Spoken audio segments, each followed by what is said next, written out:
지난주에 시찰회에서 베트남을 다녀왔습니다. 며칠 동안 교회를 비워야 했는데 또 갈 수 있도록 또 허락해 주시고 또 많은 기도해 주시고 관심 가져 주신 성도님들과 교회에 감사드립니다. 잘 다녀왔습니다. 베트남을 다녀왔으니까 베트남 이야기 좀 해도 되겠죠? 제가 어릴 적 접했던 베트남은 동네에 이제 월남전쟁 파병되어서 갔다가 돌아온 아저씨들을 통해서 들은 이야기들이 처음이었습니다. 지금 생각해보면 아마 과장된 부풀린 영웅담이기도 했을 거고 좀 대체적으로 좀 전쟁 이야기니까 무서운 이야기들이 많았습니다. 그래서 좀 뭔가 좀 부정적이었고 좀 두려움이었죠. 베트남 전쟁에서 이제 미군과 한국군 철수하고 또 남과 북으로 갈라졌던 이 베트남이 결국은 이제 북베트남에 의해서 이제 통일되고 이제 공산 정권이 들어섰지 않습니까? 제가 어릴 때 국민학교 때 그 교과서에 보면 보트피플 사진이 이렇게 흑백으로 실려 있었던 기억이 납니다. 이제 베트남에 공산 정권이 들어서니까 남베트남에 있던 사람들이 공산 정권이 싫어서 배를 타고 이제 망망대해를 떠돌아다니는 거죠.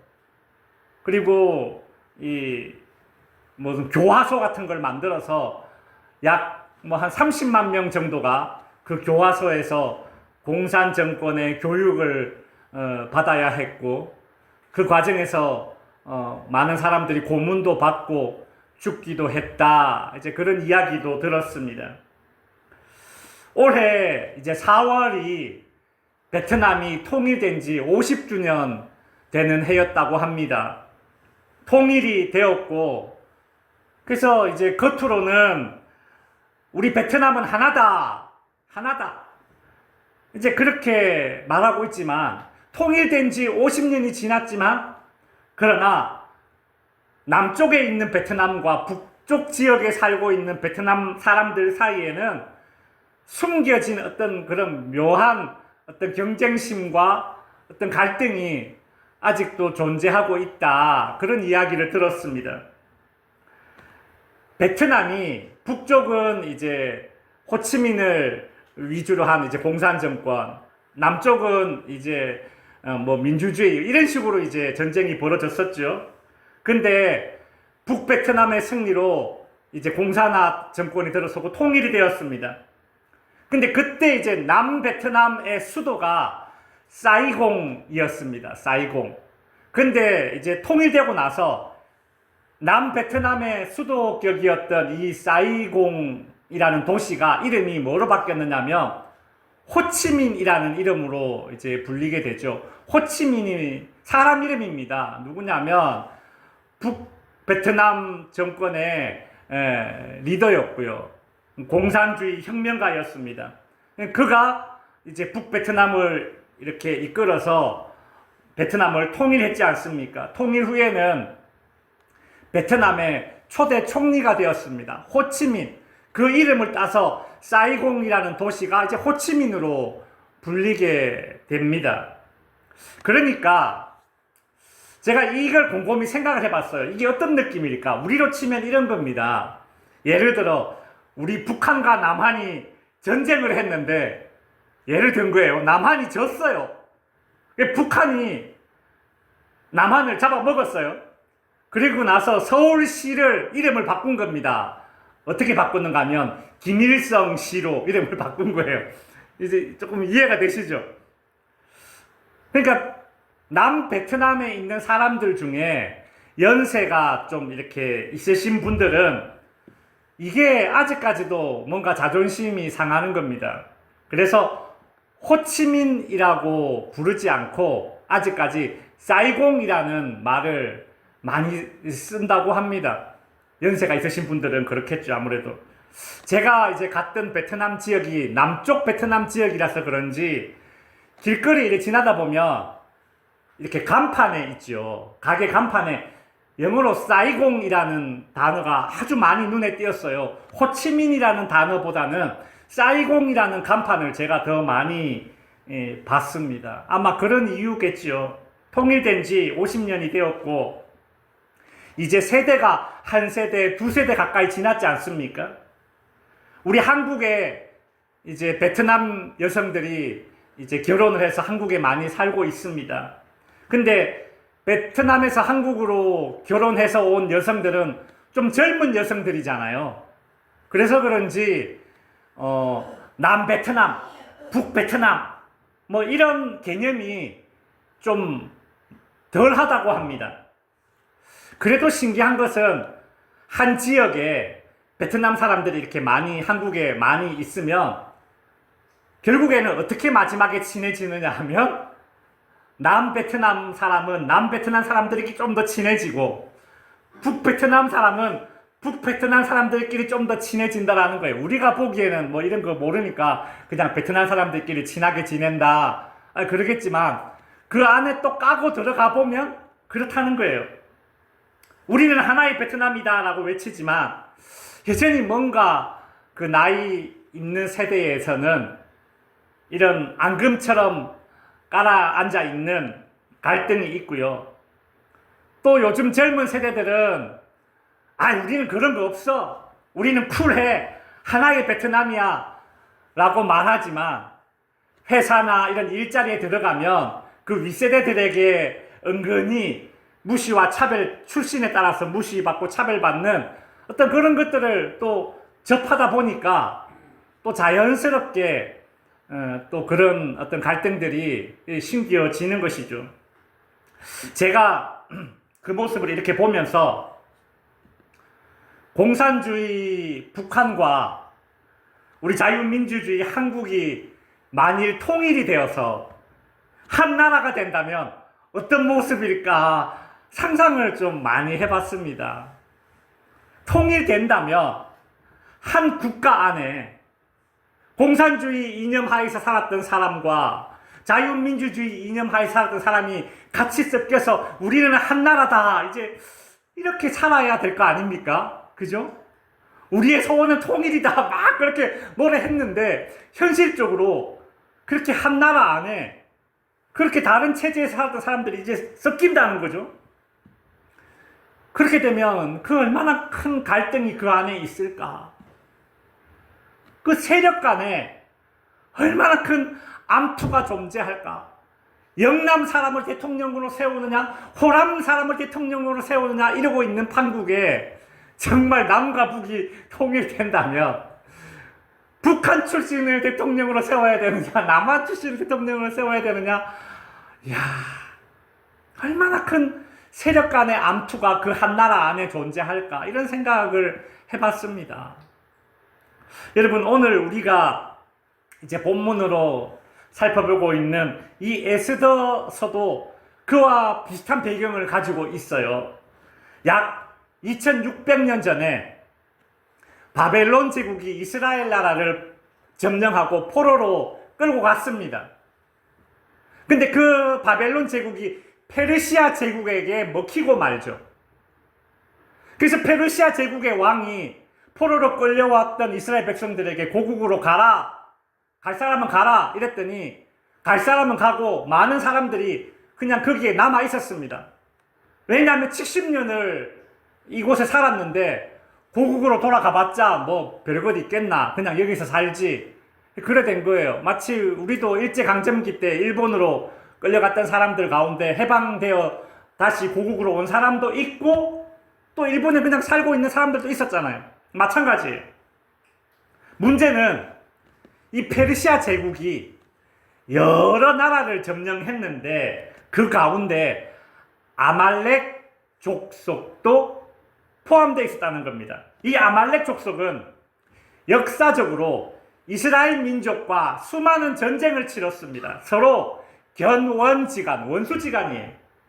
근데 이 아말렉 족속이 결국에는 이 이스라엘 민족과 여러 차례 전쟁을 거쳐서 세력이 점점 약해집니다. 쇠퇴한 그런 족속이었는데 이 아말렉 족속 사람들은 그래서 이스라엘 족속을 싫어하죠.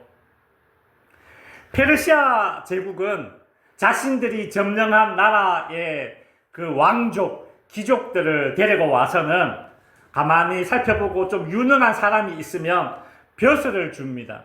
그래서 어떻게 하느냐 하면 그 나라의 페르시아 안에 살고 있는 아말렉 족속 사람들을 좀 이렇게 다스릴 수 있는 그런 권한을 줘요. 일종의 힘을 주는 거죠. 문제는 그 페르시아에 살고 있던 아말렉 족속 출신 중에서 하만이라는 사람, 오늘 이제 에스더서에 나오는 이 악한 악인이죠. 이 하만이라는 사람이 페르시아 왕에게 신임을 얻어서 높은 벼슬 자리에 올라가게 됩니다.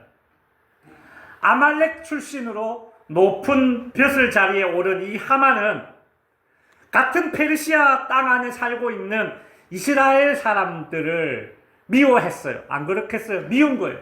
꼴불견인 거예요. 페르시아 제국 안에 있던 이스라엘 민족을 대표하는 모르드게라는 사람과 왕비가 된 이 에스더를 싫어하는 거죠. 그래서 이 왕비 에스더와 모르드게는 이 하만이라는 아말렉 출신 벼슬아치에게 정적이 되어버린 겁니다. 왕에게 신임을 얻고 있는 하만은 모르드게와 에스더가 속해 있는 이 이스라엘 민족을 우리 페르시아 땅에서 싹 다 쓸어버려야 되겠다. 소위 말하는 인종청소를 계획을 하게 됩니다. 그리고 그 계획을 막고 이스라엘 민족을 페르시아 땅 안에서 지켜낸 그 이야기가 바로 오늘 에스더서에 나오는 성경 이야기가 바로 그 줄거리입니다. 에스더서는요, 하나님이라는 말이 한 번도 안 나와요. 그런데 어떻게 성경에 들어갔느냐? 하나님이라는 말은 안 나오지만 하나님께서 하나님의 백성들을 어떻게 배후에서 지켜주시고 어떻게 도와주시는지를 잘 보여주는 성경이 바로 이 에스더서이기 때문에 우리 구약 성경에 떡하니 들어가 있는 겁니다. 오늘 본문은 아말렉 출신인 이 하만이라는 이 벼슬아치가 이 페르시아에서 이스라엘 민족을 인종청소하기 위해 세운 그 계획을 이제 이 모르드게와 왕비 에스더가 듣고서 그 계획을 멈추기 위해서 이스라엘 출신이었던 이 에스더 왕비가 왕에게 딱 이렇게 접근하는 그런 장면을 오늘 우리가 읽었습니다. 에스더 왕비는 왕에게 나아가기 앞서서 3일 동안 금식 기도를 했습니다. 이 당시 이 페르시아의 왕은 아하수에로라는 왕이었는데 영어로는 크세르크세스, 발음도 어렵네요. 크세르크세스, 역사적으로는 크세르크세스 1세로 불리는 왕이었습니다. 이 왕은 참 변덕스럽고 매우 포악했습니다. 잔치 자리를 열고 신이 났어요. 그래서 자신의 왕비를 이제 신하들에게 이제 자랑하고 싶었던 겁니다. 야, 왕비 나오라 그래. 술 좀 따르라 그래. 근데 왕비가 안 나왔어요. 그랬더니 이 왕이 화가 나서 왕비를 그냥 폐위시켜 버립니다. 왕비 새로 뽑지 뭐. 그래서 새로 뽑았어요. 그 왕비가 누구냐 하면 바로 이스라엘 출신 에스더였습니다. 이 왕은 그런 왕이에요. 자기 마음대로 포악해요. 왕이 오라고 했는데 안 나와요? 그러면 폐위. 반대로 왕이 오라는 얘기를 안 했는데 자기 마음대로 왔다? 그래도 폐위예요. 왕이 부르는 때에만 왕 앞에 설 수 있습니다. 이걸 어기면 사형에 처한다는 페르시아의 그런 포악한 법이 있어요. 오직 그 순간에 왕이 자기 손에 들고 있는 이 금으로 만든 지팡이, 규라고 하죠.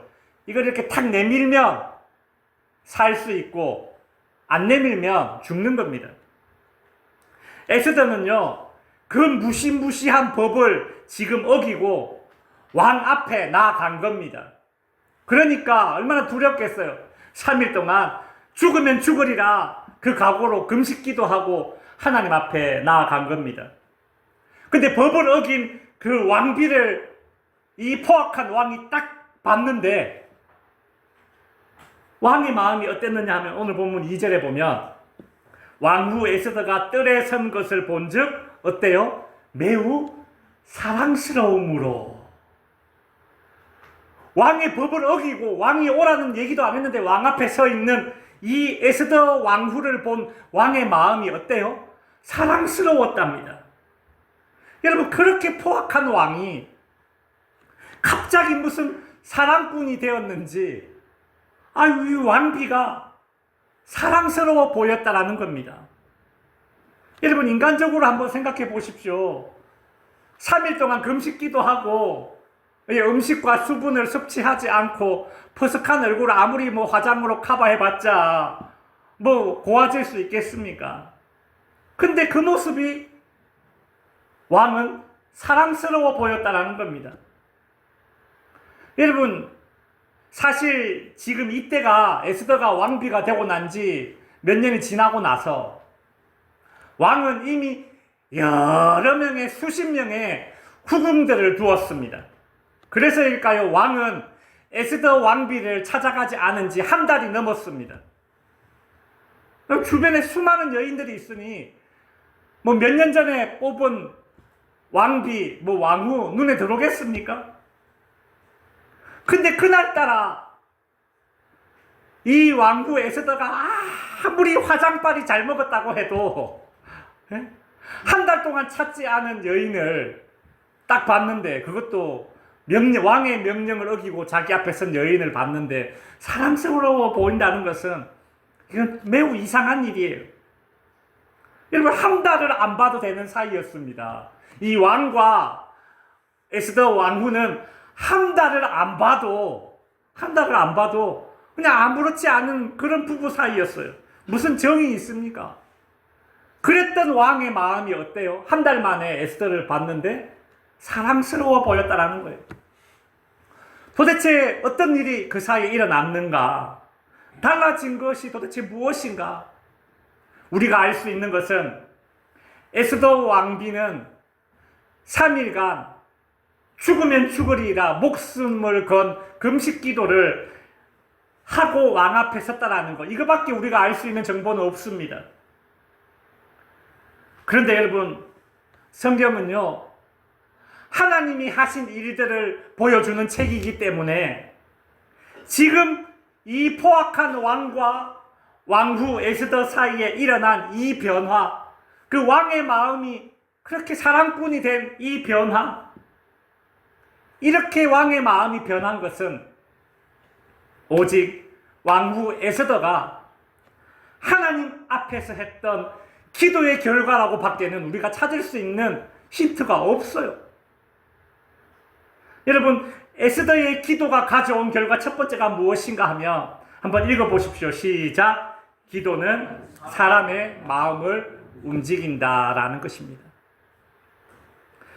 예수님께서 제자들에게 기도에 대해서 가르치시면서 이런 말씀을 하셨거든요. 기도는 산이 들리워서 바다에 던져지는 능력을 일으키는 것이 바로 기도다, 이런 말씀을 하셨는데, 기도의 능력이라는 것이 우리의 눈에 보이는 그 물리적인 산이 옮기워지는 것만이 아니라 산과 같이 움직이지 않는 사람의 마음을 움직이는 것이 기도의 능력이라고도 저는 믿습니다. 여러분, 기도가 일으키는 기적은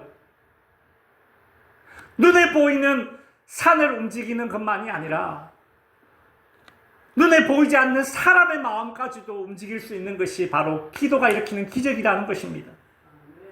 하나님께서 왕의 그 마음을 움직이셔서 왕후 에스더가 한 달 동안 찾지 않았던 왕후 에스더를 본 순간 사랑스러워 보이게 하셨던 것이죠.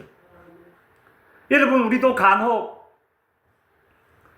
상대방의 마음이 움직이지 않고서는 해결되지 않는 그런 문제를 겪을 때가 있지 않습니까?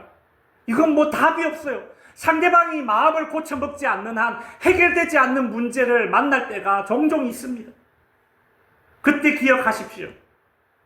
하나님께서 왕의 마음을 움직이셔서 왕후 에스더에게 은혜를 베풀게 해주셨던 이 기도의 능력을 여러분 기억하시기 바랍니다. 여러분, 사람의 마음은 그 사람에게 달려있는 듯 하지만 사람의 마음은 하나님께 달려 있습니다. 그러니 사람을 두려워하지 맙시다. 오히려 모든 사람의 마음을 주관하시는 하나님께 여러분 기도하면서 긍휼을 구해야 합니다. 3일간 금식하면서 하나님께 매달린 이 왕후 에스더와 유대인들은 하나님의 긍휼함을 받았죠. 하나님께 긍휼함 받으면 사람에게도 긍휼함 따라서 받는 것입니다. 아하수에로 왕은 이 왕후 에스더에게 금규를 내밀게 되고 이 에스더는 그 끝을 이렇게 가만히 만지게 됩니다. 왕은 한 달 만에 보는 이 왕후 에스더가 너무 사랑스러워 보여서 이런 말을 했습니다. 3절에 보면 왕이 이르되 왕후 에스더여 그대의 소원이 무엇이냐? 나라의 절반이라도 주겠다.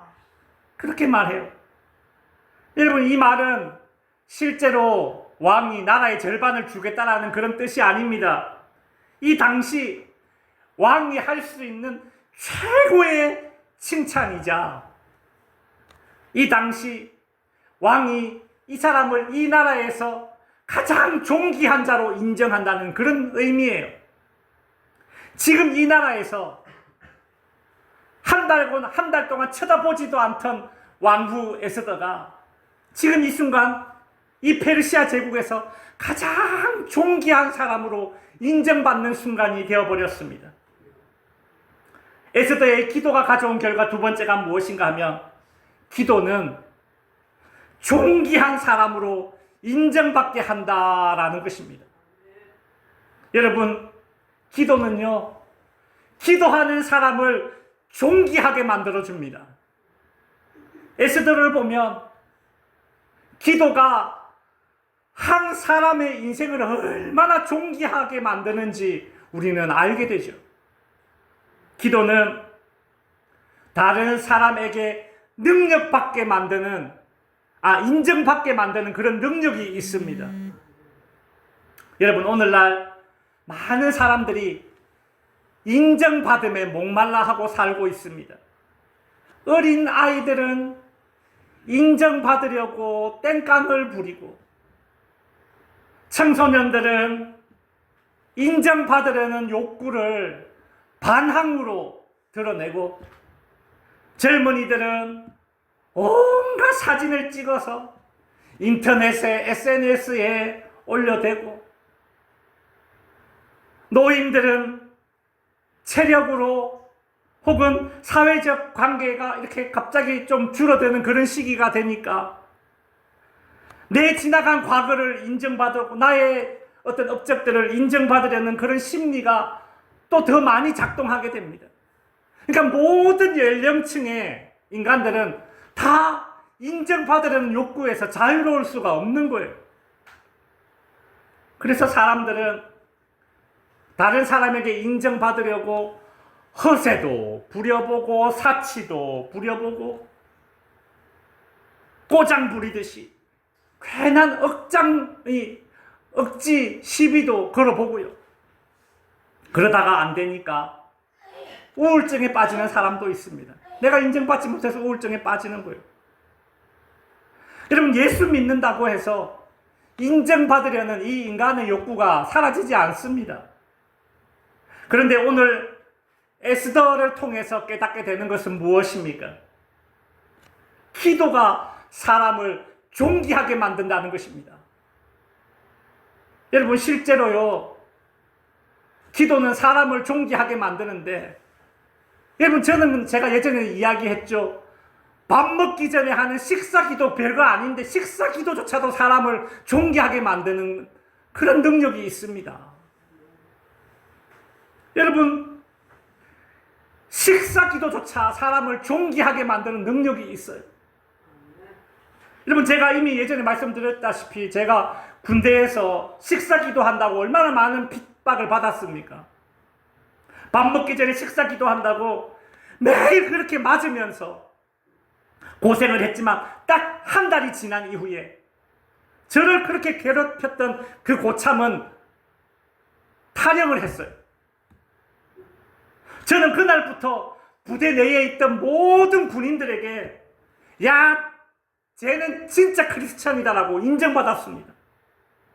제가 그때 비록 짝대기 한 개 2등병이었지만 교회에서 하는 모든 종교 행사에는 다 저를 보내줬어요. 다른 사람들은 종교 행사 교회 간다 그러면 저거 일하기 싫어서 도망간다, 깨부린다, 그렇게 잘 안 보내주지만 저는요, 짝대기 한 개 달고서부터 모든 종교 행사에 다 갔어요. 왜요? 제가 두드려 맞으면서도 식사기도 했거든요. 식사기도조차도 사람을 존귀하게 만들어줍니다. 인정받게 만들어줍니다. 아니 여러분이 하나님 앞에 기도할 때에 여러분 존귀한 사람이 되지 않겠습니까?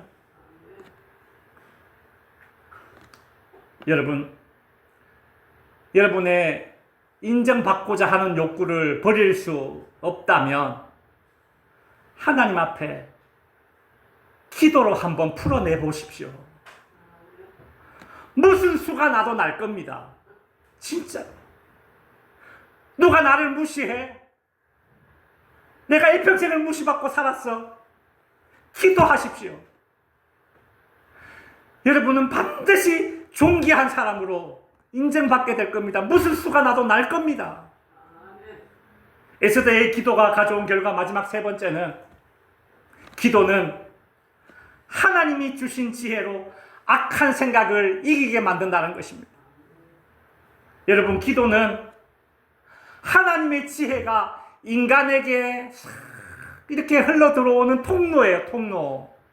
하나님의 지혜가 어떻게 인간에게 이렇게 흘러 들어오냐? 그 통로가 기도라고요. 그래서 기도를 하다가 하나님의 주신 지혜로 뭐가 번쩍해가지고 그때 결정을 내리고 선택을 했던 그런 위기를 극복한 믿음의 사람들이 주변에 꽤나 있을 겁니다. 여러분, 에스더는 왕에게 자신의 소원을 말할 기회를 얻게 돼요. 하지만 그녀는 서두르지 않습니다. 지혜롭게 행동을 합니다.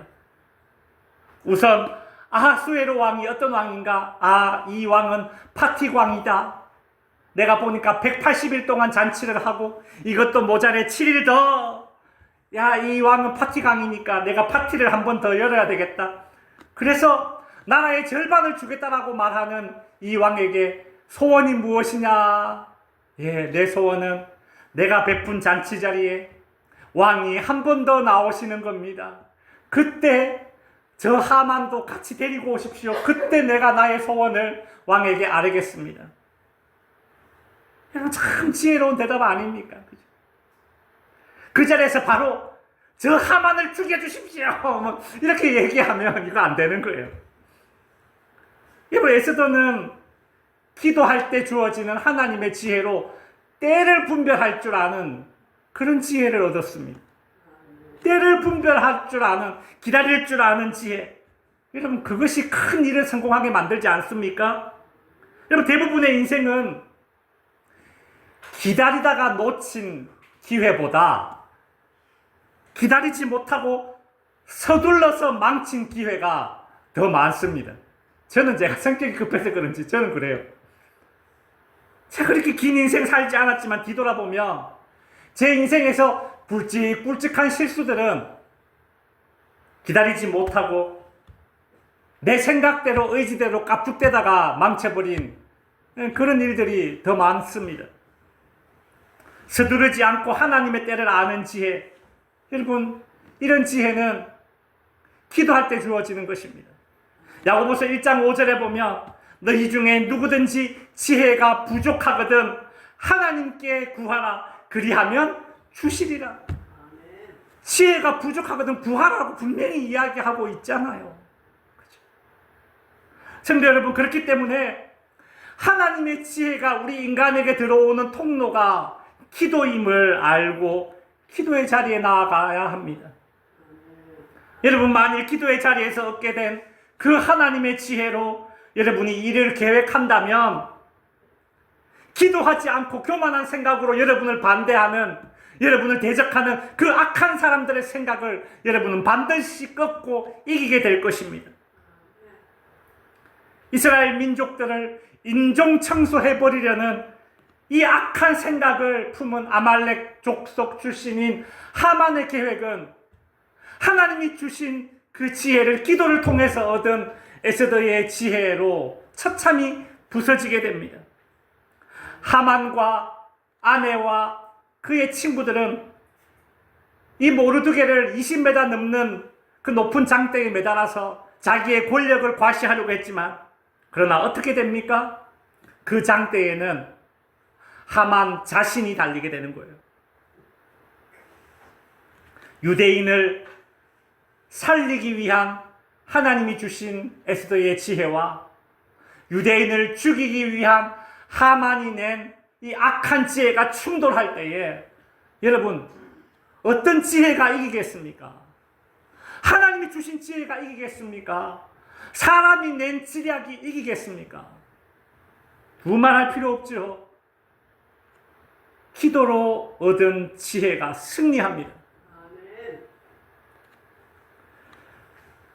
그래서 여러분이 만일 악한 생각을 가진 어떤 사람들과 맞서게 되는 때가 온다면, 저 사람 진짜 잔머리 백단이고 참 악한데 어떻게 내가 맞서 싸우지?